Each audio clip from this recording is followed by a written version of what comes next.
Hey everybody, it's Professor Diffley. This is Philosophy 255, Ethics in Social Work, Human Services. So this is the first in the lecture videos for Chapter 10.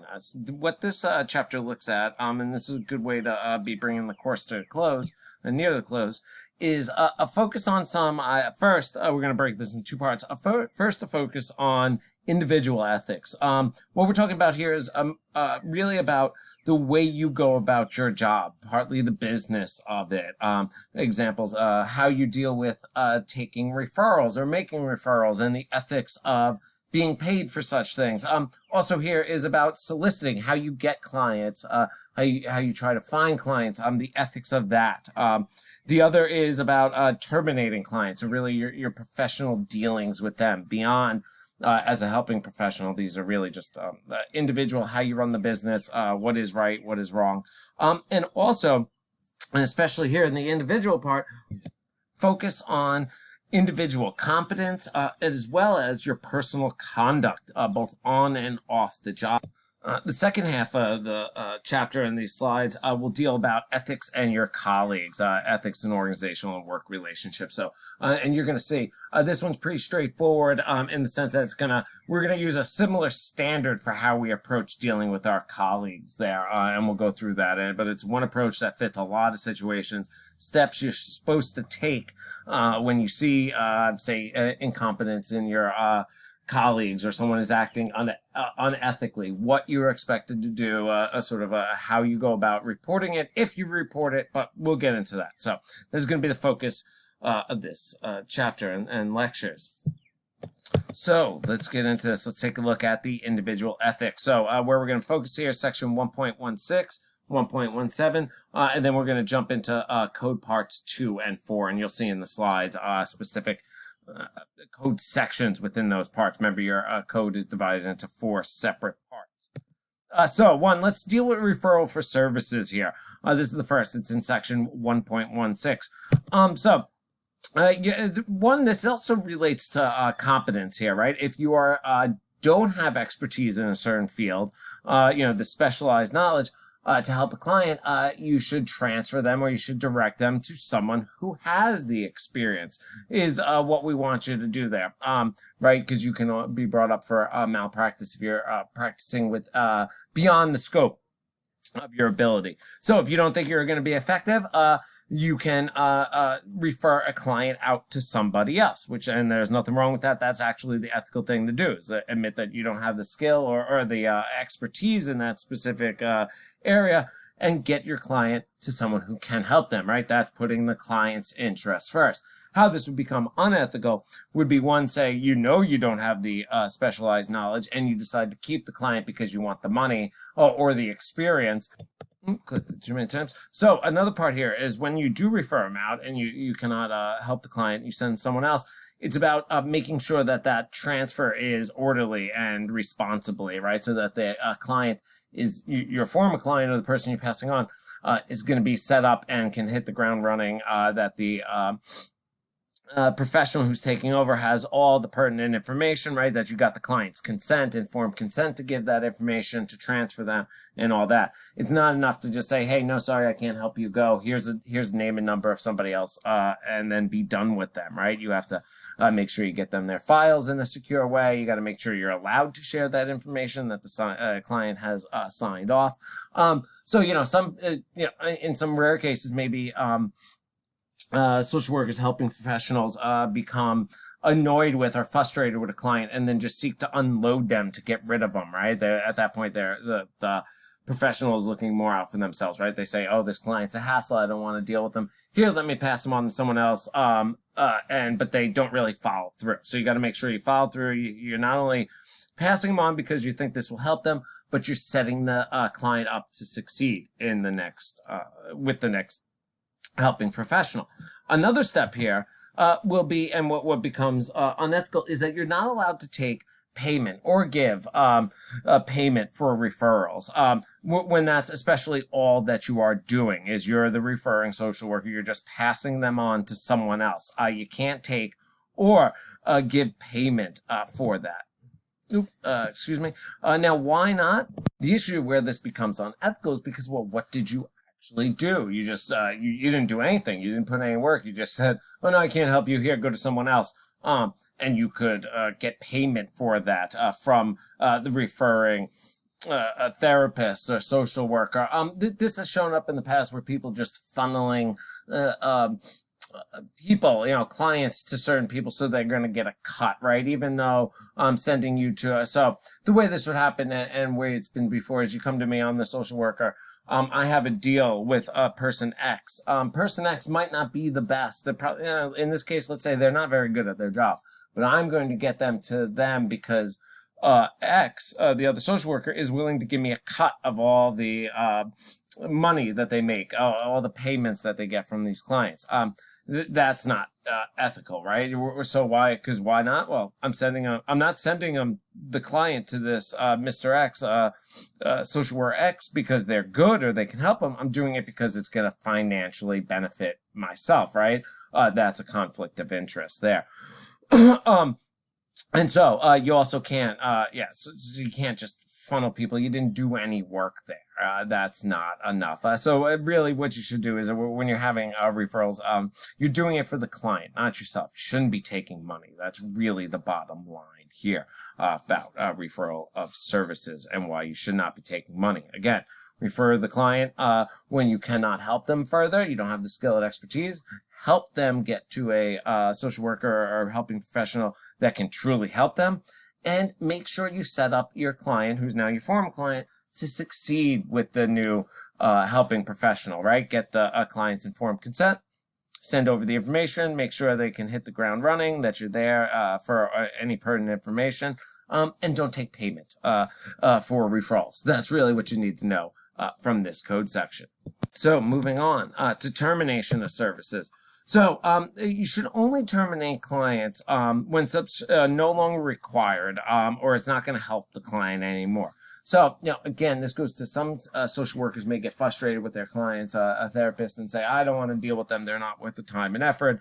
They annoy me. Something like that. You can't just get rid of your clients like that. That's not allowed.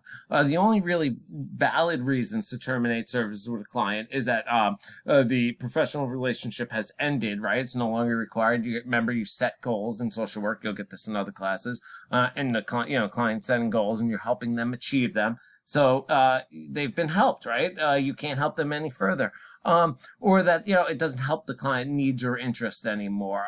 That can mean a few things there with the termination, that it's really just not going anywhere, that to continue, you're not making any progress. Let's put it that way. That's when you might both discuss terminating or trying something new, but say you tried everything, of terminating that professional relationship and maybe them seeking assistance with someone else who could help them, right? That's going to happen every now and again.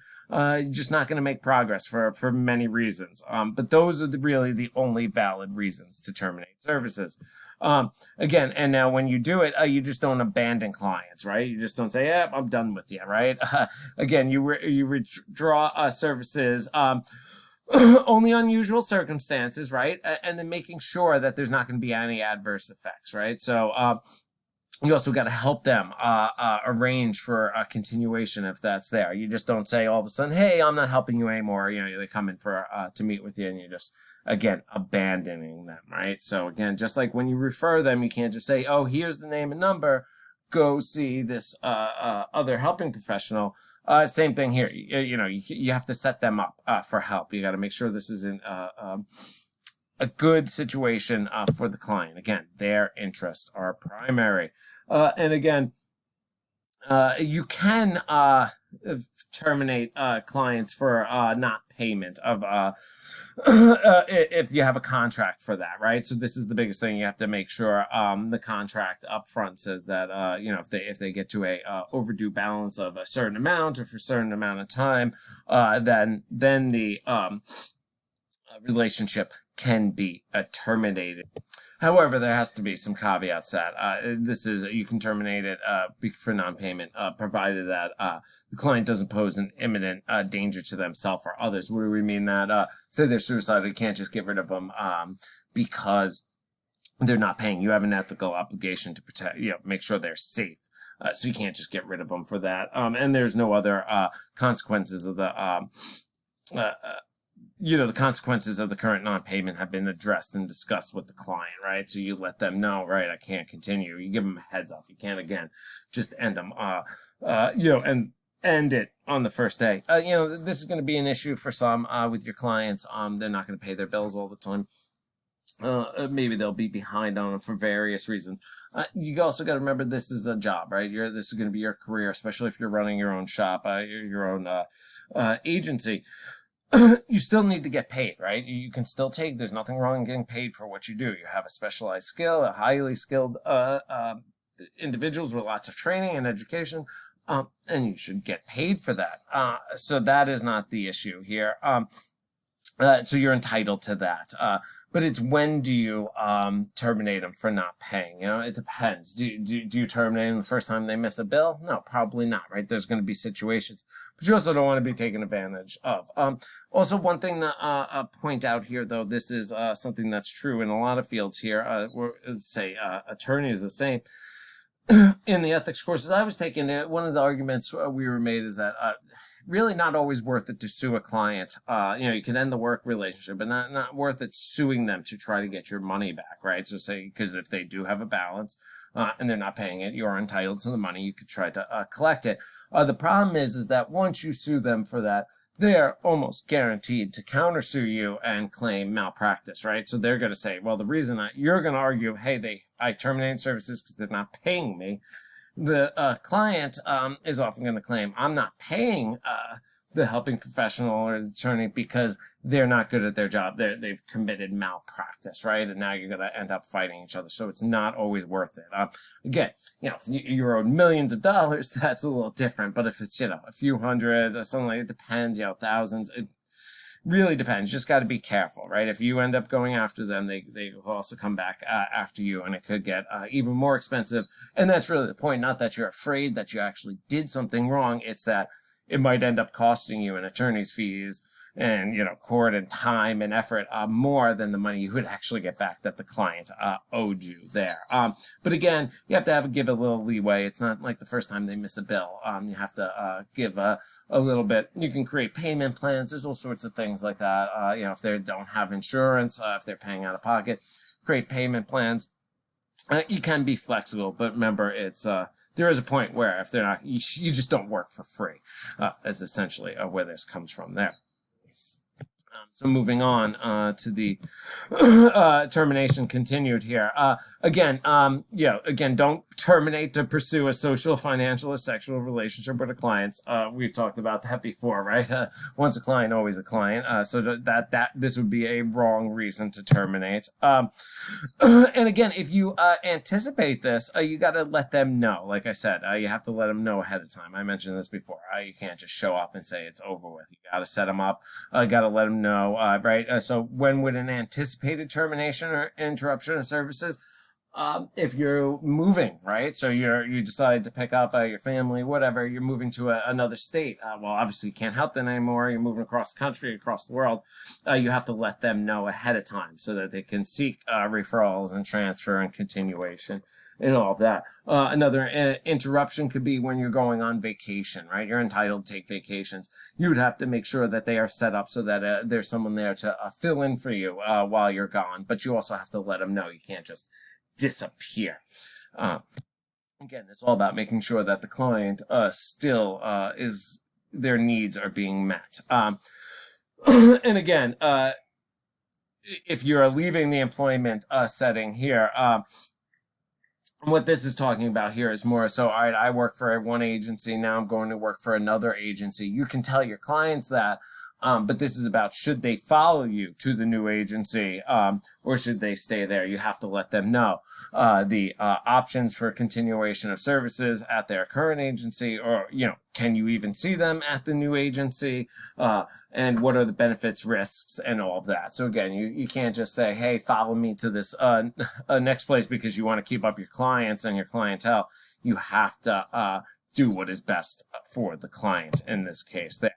And that is where we'll end this lecture video 1, and we'll pick up lecture video 2, starting here with competence. All right. Thank you.